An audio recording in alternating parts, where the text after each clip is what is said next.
Hello everyone, welcome back to the channel. On today's video, I'm going to show you how to share videos from VN to WhatsApp.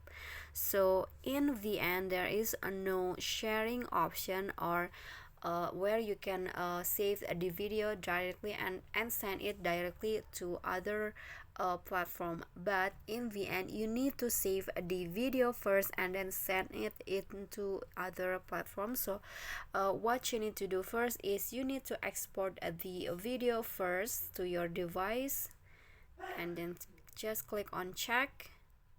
So wait for the downloading or saving process to be finished. Okay, so click on save to album, and then you can just go back and then go to your video gallery on your phone. Okay, so this one right here is the video that I've just saved. So just click on the video and then click on send and click on WhatsApp. So this one right here. Okay, so that's all for me. That is how you can share a video from VN to WhatsApp. I hope this video is helpful to you. Don't forget to click like, leave a comment and subscribe. I'll see you all in the next tutorial. Bye bye.